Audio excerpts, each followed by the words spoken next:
Magandang araw po sa lahat. Gumawa po tayo ngayon ng isang mas pinasarap na version ng ating banana chips.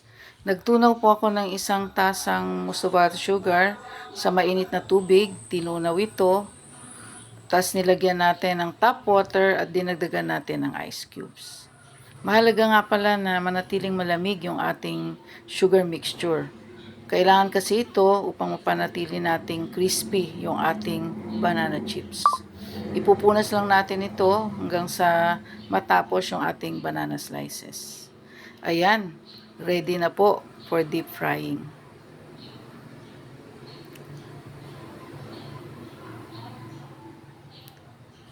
Sa mainit na mantika, ilalagay natin yung ating banana slices unti-unti hanggang sa ito ay maluto.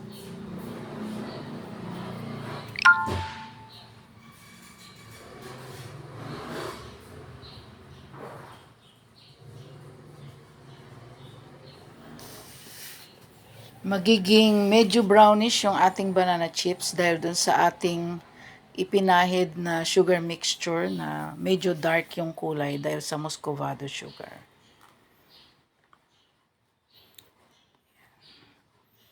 Pero sigurado po na ito ay malutong pag ating kinain.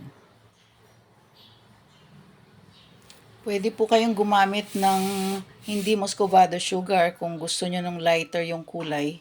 Yung ordinary brown sugar lang para lighter yung kulay ng inyong banana chips.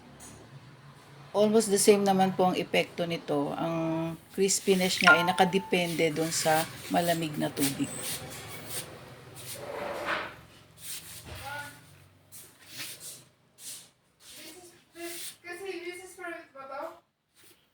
Ayan, almost done na po yung ating banana chips.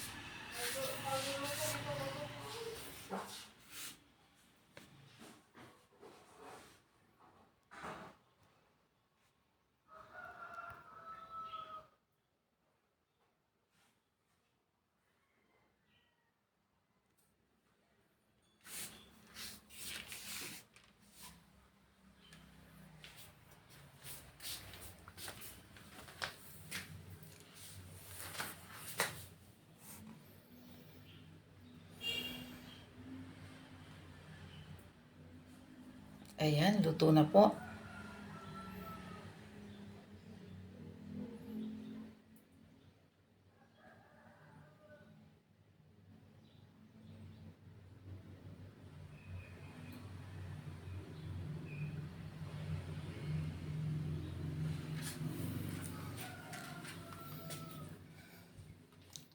Ayan, isali na natin sa ating bowl yung ating banana chips. Ayan, kanina pa po ako tumitikim, kaya konti lang yung kukunin ko. Ito na po yung ating banana chips.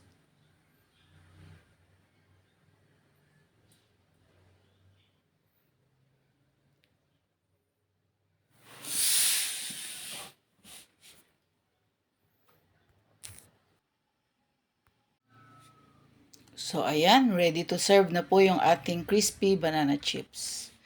Sana po nagustuhan nyo yung ating recipe for the day. So, maraming salamat po sa panonood. Hanggang sa muli. Thanks for watching.